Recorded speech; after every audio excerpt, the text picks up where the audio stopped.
Bonjour, nous sommes un groupe du lycée Pasteur de Lille, réunis autour d'un travail de mémoire. Nous allons, dans quelques mois, visiter les sites d'Auschwitz et Birkenau, en Pologne. Auschwitz, Birkenau, des noms sinistres, évocateurs d'horreur. Mais qu'y a-t-il à voir aujourd'hui à Auschwitz, à Birkenau? Des lieux vides, transformés, silencieux? Heureusement, la fureur s'est tue. Mais à quoi bon s'y rendre aujourd'hui?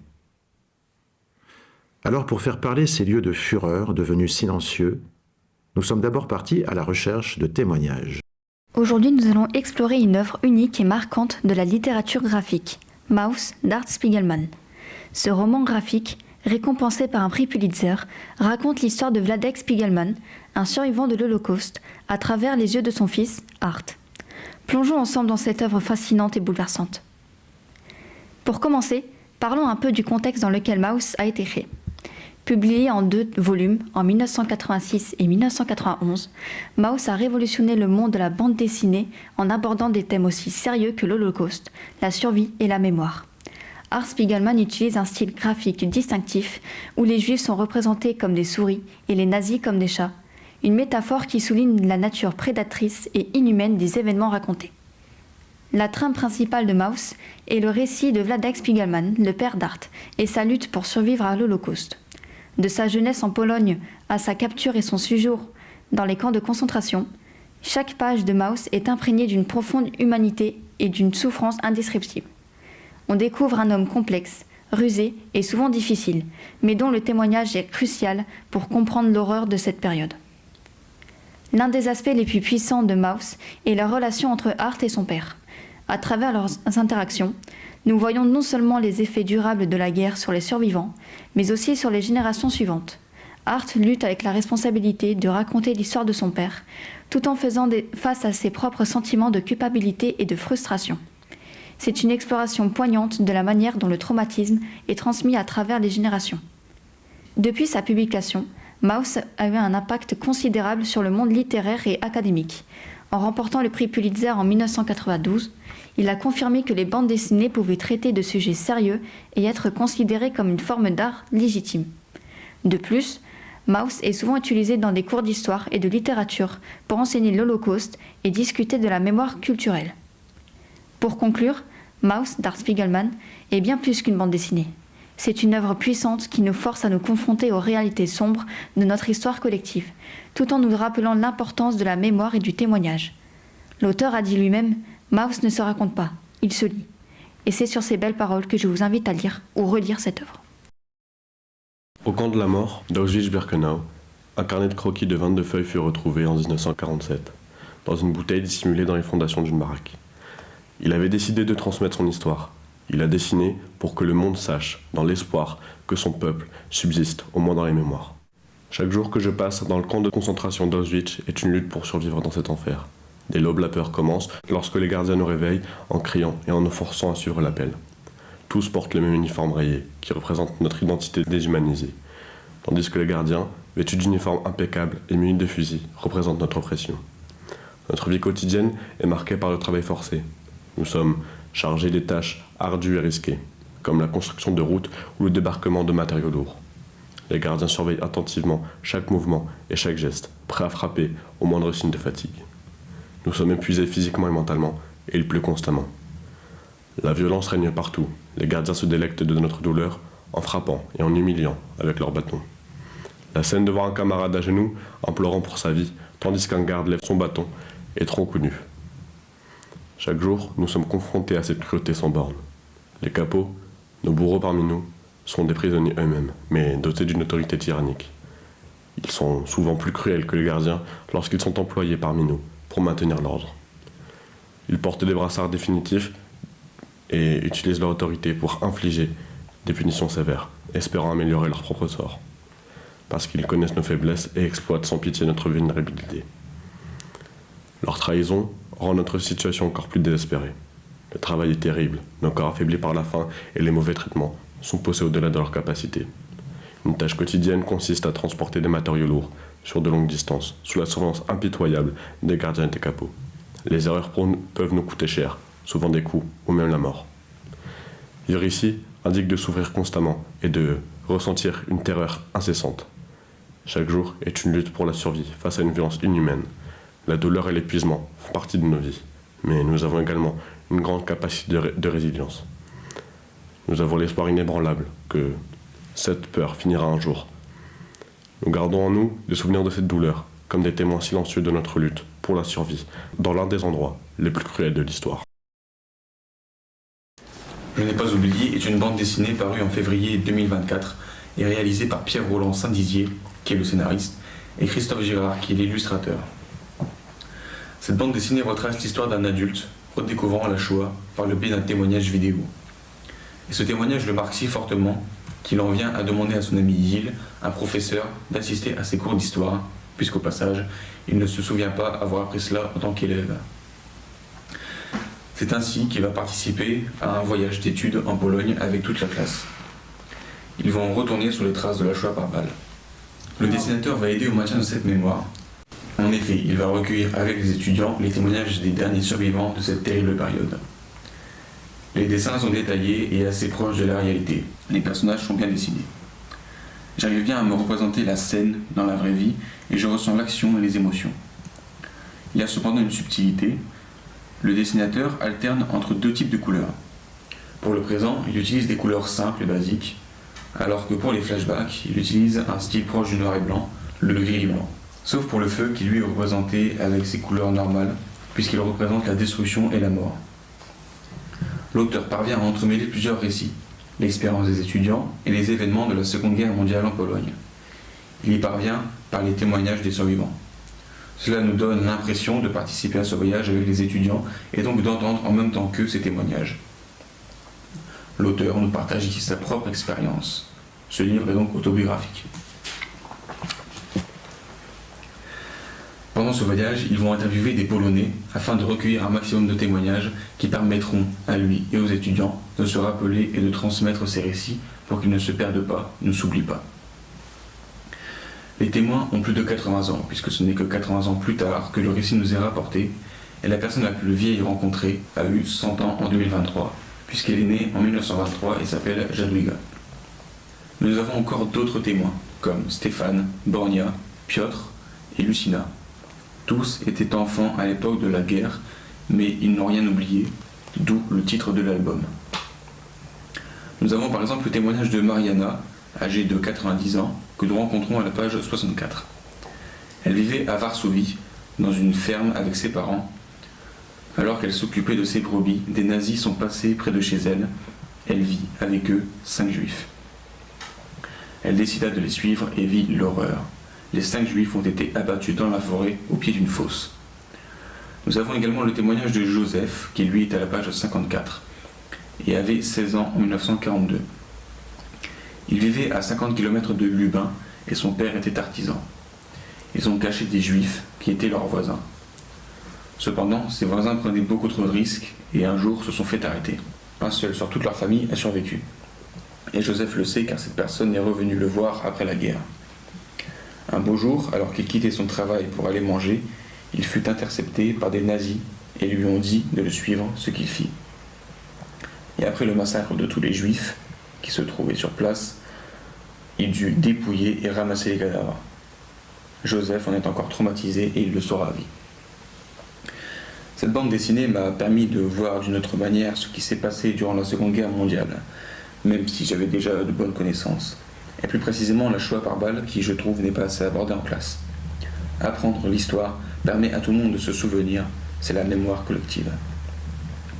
J'ai beaucoup aimé cette bande dessinée car j'aime tout d'abord étudier les guerres, mais aussi parce que j'ai vraiment vécu les témoignages. La haine, la peur, l'antisémitisme. Un massacre tuant 6 millions de juifs innocents, emportant avec eux leur histoire et leur culture. 80 ans après la Shoah, la Pologne porte toujours ses cicatrices. Mais qu'en est-il de la culture juive en Pologne et comment le passé est-il commémoré ? L'anthropologue Jonathan Weber et les photographes Chris Schwartz et Jason Francisco nous répondent dans Rediscovering Traces of Memory. Ils ont tous les trois voyagé à travers la Galicie afin de retrouver les traces de l'histoire juive. Chaque point que vous pouvez voir sur la carte correspond aux endroits photographiés.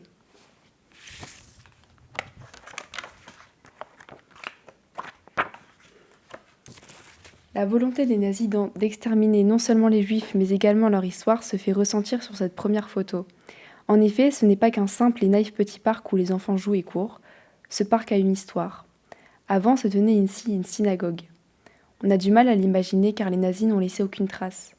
À travers cette photo, nous comprenons à quel point cette volonté était puissante et destructrice.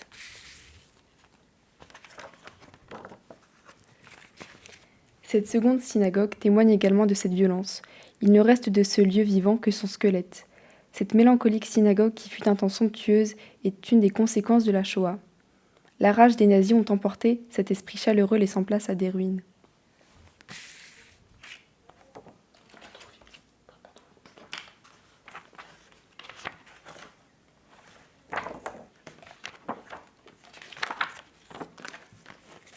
Malheureusement, la Shoah n'est pas seulement la simple destruction de synagogues, mais également l'assassinat de 6 millions de juifs. Vous l'avez sans doute deviné, ceci est l'entrée du camp d'Auschwitz, le camp de la mort. Il y a une inscription en allemand, Arbeit macht frei, le travail vous rend libre. Bien sûr, le seul chemin pour devenir libre est celui vers les chambres à gaz, la mort.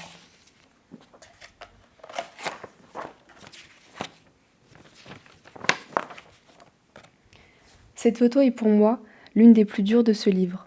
D'habitude, il y a beaucoup d'annotations à côté des photos, seulement sur celle-ci, il n'y a presque rien, car les mots sont impuissants pour décrire cet endroit. Bien que cette salle soit vide et silencieuse, on entend encore les larmes et les cris des victimes. On ressent encore leur terreur, leur désespoir. Cette pièce contient toute l'horreur de la Shoah. Rien qu'en photo, cette salle me terrifie. Heureusement, l'espoir fait vivre. Dans les heures sombres de l'histoire, des hommes se lèvent. C'est le cas d'Oskar Schindler, un industriel allemand qui a sauvé plus de 1000 juifs. L'usine où résidaient les protégés de Schindler est aujourd'hui un musée à Cracovie. Ce musée est autour de l'occupation allemande, des mouvements de résistants et bien sûr de Schindler. Étudier l'histoire est important afin de ne pas commettre les mêmes erreurs que nos ancêtres. Depuis 1988, chaque année, une marche à Auschwitz-Birkenau est organisée. Cette marche regroupe de jeunes adultes venant du monde entier, des rabbins, des survivants de la Shoah, etc. Dans la même année, le Festival de la culture juive a été créé. Ce festival a aidé à redonner de la visibilité à la culture juive.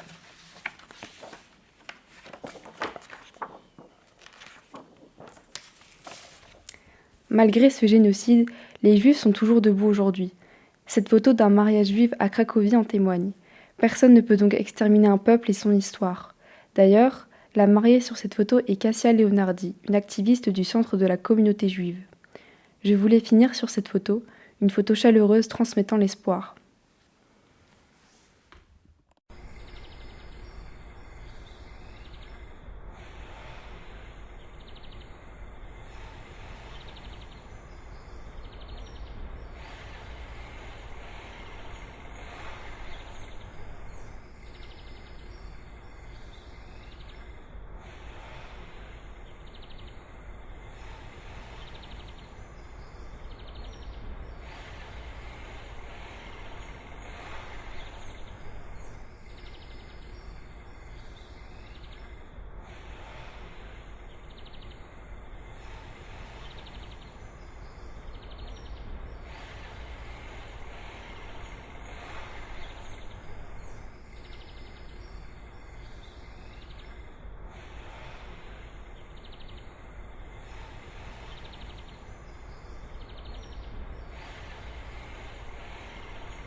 Voici la ville d'Auschwitz aujourd'hui.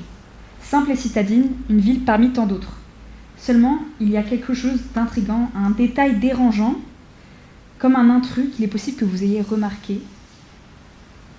Les camps de Auschwitz et Auschwitz-Birkenau.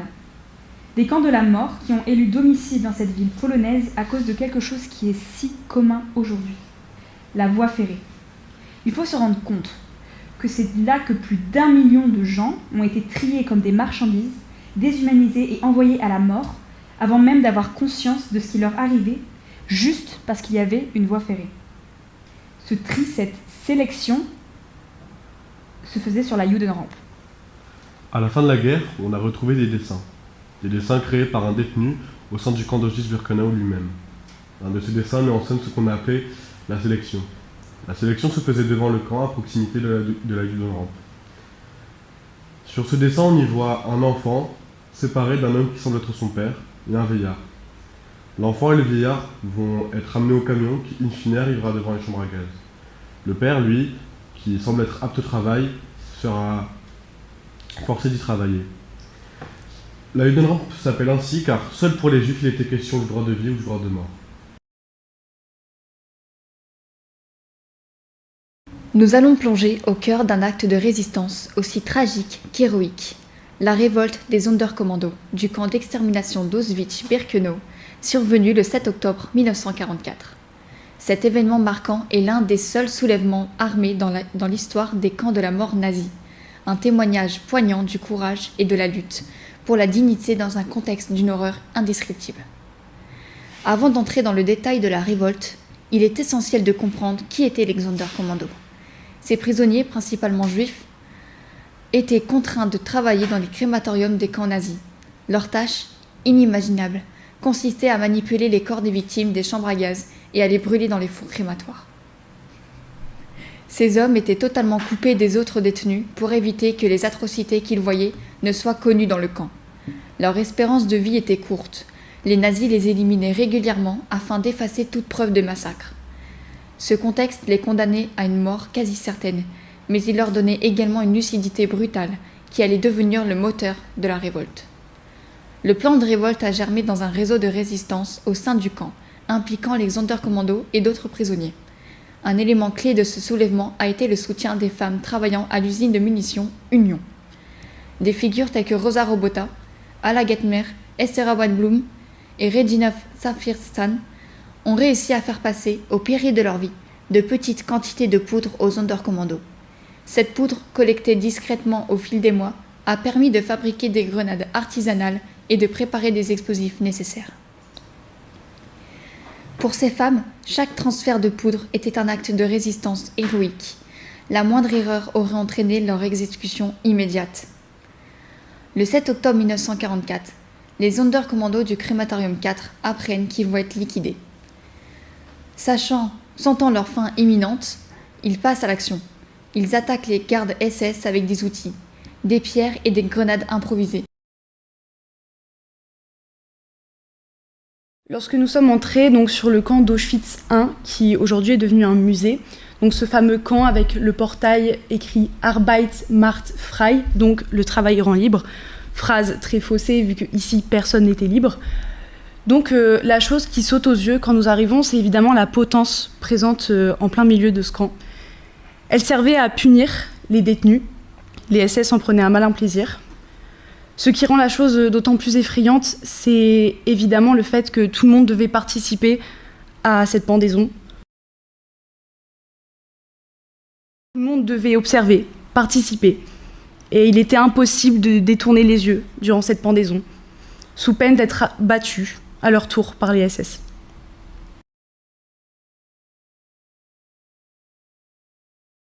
De fait, tous les baraquements, les 200 personnes allaient aux toilettes en même temps, dans un temps limité et pressés par les SS qui n'attendaient que de les battre s'ils faisaient la moindre erreur. Et un élément qui m'a particulièrement marqué, c'est le Scheißkommando. Le Scheißkommando, c'était le groupe de juifs qui travaillaient à vider et à laver les latrines. C'est un travail que je trouve extrêmement rabaissant, qui vous réduit à ce que vous ramassez à longueur de journée, et en plus vous êtes confronté à des maladies très graves telles que la polio, qui font que vous êtes isolé de tous, dû à votre infection et à l'odeur que vous dégagez. Et pourtant, le Scheißkommando était un poste presque confortable à Auschwitz, car l'hiver vous étiez au chaud, vous aviez la liberté d'aller aux toilettes quand vous vouliez, et tellement l'odeur était insoutenable, les nazis vous laissaient seuls et vous aviez la liberté de parler. Et même dans l'isolement, vous pouviez trouver une forme de tranquillité dans le vacarme et la violence du camp. Je trouve que devoir se rabaisser à être moins considéré que de la merde, c'est accepter la déshumanisation. C'est vraiment très représentatif de l'horreur qu'était la vie au camp de Auschwitz-Birkenau. marqué, c'est la salle des dessins d'enfants prisonniers. Donc c'est une salle blanche et sur les murs on voit des dessins d'enfants reconstitués par une artiste. Donc par exemple celui-là représente le tri lorsque les trains arrivent et que les juifs sont triés, donc de ceux qui sont aptes au travail et ceux qui vont aux chambres à gaz. Il y a aussi celle de la potence et celle-là m'a beaucoup troublée parce que je me suis rendu compte que des enfants ont dû assister à des scènes terribles comme celle-ci. Et cette scène m'a beaucoup marquée parce que c'est la première fois que j'ai vu ces camps vus par des enfants. Beaucoup de dessins ont été retrouvés à Terezín, un camp à Prague. C'était un camp assez particulier parce que les juifs étaient s'auto-administrés. Et une artiste, Friedel Dickers-Brandeis, a organisé un atelier de dessin pour les enfants de moins de 14 ans. Elle dit « L'enseignement du dessin ne prétend pas faire de tous les enfants des peintres, mais libérer ou mieux favoriser la créativité et l'autonomie comme source d'énergie, éveiller l'imagination, renforcer les capacités de jugement et l'observation. » Elle est déportée et assassinée à Auschwitz en 1944. Dans ce camp, il y avait 15 000 enfants et 90% d'eux sont morts dans le camp de la mort. Et donc je me suis demandé si on avait d'autres traces d'enfants.